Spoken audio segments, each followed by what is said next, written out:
माणसाच्या डोक्यातील क्लिष्ट विचार आणि मशीनकडून केली जाणारी अचूक अंमलबजावणी या दोघांमधला दुवा नेमका कसा जोडला जातो हा खरोखरच एक अत्यंत रंजक विषय आहे. म्हणजे पाहायला गेलं तर आपण दिलेली एखादी भली मोठी समस्या कॉम्प्युटर अगदी चुटकीसरशी सोडवतो, पण हे पडद्यामागे नेमकं कसं घडतं याच एका अफलातून प्रवासाला आजच्या या विश्लेषणात आपण सुरुवात करणार आहोत. सुरुवात करण्यापूर्वी आहा आणि जे उल्मन यांचं एक अत्यंत प्रसिद्ध वाक्य आपण समजून घेऊया. त्यांच्या मते कॉम्प्युटर सायन्स हे केवळ कोडिंग नाही, तर ती एक सायन्स ऑफ ॲब्स्ट्रॅक्शन आहे.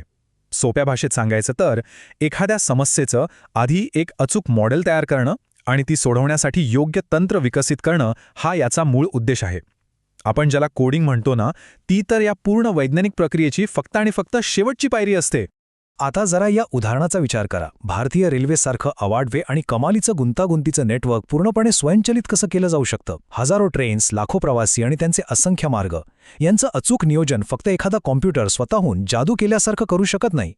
या एवढ्या मोठ्या लॉजिस्टिक समस्येवर मात करण्यासाठी त्यांना अत्यंत अचूक अशा मानवी सूचनांची गरज असतेच. तर आज आपण हे सगळं कसं साध्य होतं याची एक रूपरेषा पाहणार आहोत. आपण 5 प्रमुख टप्पे पाहू. 1.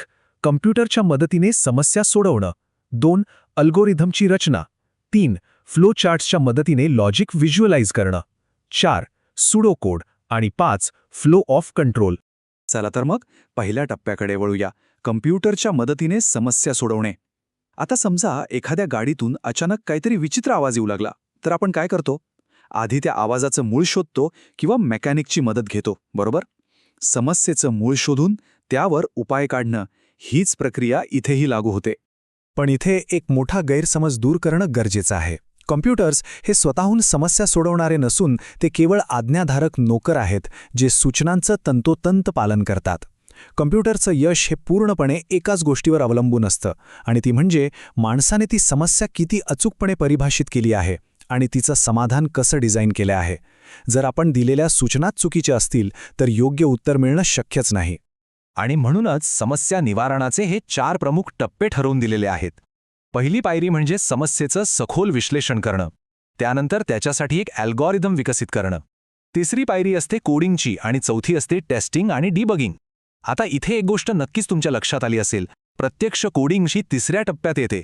त्याआधी विश्लेषण आणि अल्गोरिदम डिझाईन करणं सर्वात महत्त्वाचं असतं. इथे कम्प्युटिंगच्या जगातला एक अत्यंत मूलभूत आणि प्रसिद्ध नियम समजून घेणं आवश्यक आहे, ज्याला गार्बेज इन गार्बेज आउट किंवा थोडक्यात GIGO म्हणतात. सोप्या शब्दात सांगायचं तर कचरा आत टाकला तर कचराच बाहेर येणार. कॉम्प्युटरने दिलेल्या उत्तराची अचूकता ही 100% त्याला दिलेल्या इनपुटवर अवलंबून असते. यावरूनच हे स्पष्ट होतं की मानवी ऑपरेटरकडून अचूकता असणं किती अनिवार्य आहे. आता दुसऱ्या विभागाकडे वळूया, अल्गोरिदमची रचना. हा तोच दुवा आहे किंवा ही तीच वैश्विक भाषा आहे जी माणसाचा हेतू आणि कम्प्युटरची कृती या दोघांना जोडते. पण अल्गोरिदम म्हणजे नेमकं काय? तर अल्गोरिदम म्हणजे अशा अचूक पायऱ्यांचा मर्यादित क्रम ज्याचं योग्य पालन केल्यास कोणतीही समस्या सुटते किंवा दिलेलं काम पूर्ण होतं. हे अगदी एखाद्या स्वयंपाकाच्या रेसिपीसारखं किंवा सायकल कशी चालवायची याच्या सूचनांसारखं आहे. रोजच्या जीवनात आपण नकळतपणे असे कितीतरी अल्गोरिदम्स फॉलो करत असतो. आता एक अतिशय भन्नाट आणि ऐतिहासिक फॅक्ट सांगतो. इसवी सन 850, होय, या वर्षात पर्शियन खगोलशास्त्रज्ञ आणि गणितज्ञ अल ख्वारिझमी यांच्या नावाचं लॅटिन भाषांतर अल्गोरिमी असं झालं, आणि त्यावरूनच अल्गोरिदम हा शब्द जन्माला आला. म्हणजे विचार करा, कॉम्प्युटरचा शोध लागण्याआधी शतानुशतके माणसाने हे तर्कशास्त्र आणि ही संकल्पना विकसित केली होती. हे खरोखरच थक्क करणारे आहे ना? एका चांगल्या अल्गोरिदमची काही अत्यंत महत्त्वाची वैशिष्ट्ये असतात. तो अचूक म्हणजेच प्रिसाईज असावा लागतो. त्याच्या प्रत्येक पायरीचा अर्थ स्पष्ट आणि युनिक असावा लागतो. सर्वात महत्त्वाचं म्हणजे तो एका मर्यादित टक्क्यांवर जाऊन थांबणारा म्हणजे फायनाईट असावा. त्याला काहीतरी इनपुट मिळावं आणि त्यातून एक स्पष्ट आउटपुट बाहेर यावं. या 5 वैशिष्ट्यांमुळेच कोणत्याही अल्गोरिदमची विश्वासार्हता आणि कार्यक्षमता सिद्ध होते. पण आता इथे एक प्रश्न पडतो. समजा एखादा अल्गोरिदम ठराविक पायऱ्यांनंतर थांबलाच नाही, तर काय होईल? तो काय अनंतकाळ चालूच राहील? अगदी बरोबर. यालाच कम्प्युटरच्या भाषेत इनफायनाईट लूप म्हणतात. आणि ही एक खूप मोठी डोकेदुखी ठरू शकते. म्हणूनच मगाशी पाहिल्याप्रमाणे अल्गोरिदममध्ये फायनाईटनेस म्हणजेच तो एका ठिकाणी जाऊन थांबणं हे अत्यंत आवश्यक असतं.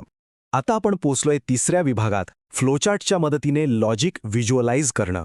प्रोग्रॅमर्स कोड लिहायला घेण्यापूर्वी आपले विचार दृश्य स्वरूपात कसे मांडतात याचं हे पहिलं महत्त्वाचं साधन आहे. फ्लोचार्टमध्ये काही प्रमाणित आणि ठराविक आकार वापरले जातात जेणेकरून ते कोणालाही समजायला सोपे जावेत. ओव्हल म्हणजेच लंबवर्तुळाकार प्रक्रियेची सुरुवात आणि शेवट दाखवतो. आयत हा एखादी ठराविक कृती किंवा प्रोसेस दर्शवतो. डायमंडचा वापर निर्णय घेण्यासाठी होतो, जिथे होय किंवा नाही असे दोन वेगळे मार्ग निघतात. आणि पॅरेललोग्राम म्हणजेच समांतरभुज चौकोन इनपुट किंवा आउटपुटसाठी वापरला जातो. या सोप्या चिन्हांमुळे कितीही क्लिष्ट प्रक्रिया अगदी सहज कागदावर मांडता येते. विभाग चौथा, सुडोकोड. आकृत्यांकडून आता आपण एका मजकूर आधारित भाषेकडे वळणार आहोत. स्युडो या शब्दाचाच मुळी अर्थ होतो आभासी किंवा जे प्रत्यक्ष नाही ते.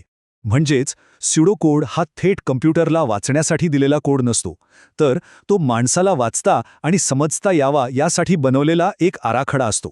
यात इनपुट, कम्प्यूट आणि प्रिंट अशा अगदी सोप्या इंग्रजी शब्दांचा वापर करून सूचनांची मांडणी केली जाते. याचा सगळ्यात मोठा फायदा म्हणजे प्रत्यक्ष प्रोग्राम लिहिताना आपली कोणतीही महत्त्वाची पायरी विसरण्याची शक्यता जवळपास नाहीशी होते. फ्लोचार्ट्स आणि सुडोकोड या दोन्ही पद्धतींची जर आपण तुलना केली तर एक गोष्ट स्पष्ट होते. फ्लोचार्ट्सचे दृश्य स्वरूपातील आकृत्या असतात ज्यातून प्रक्रियेचा प्रवाह डोळ्यांना लगेच दिसतो. याउलट सुडोकोड ही मजकुरावर आधारित आणि ओळींनी जाणारी पद्धत आहे. दोन्ही पद्धतींचं काम एकच आहे, पण प्रोग्रामरच्या आवडीनुसार आणि समस्येच्या स्वरूपानुसार यापैकी एकाची निवड केली जाते.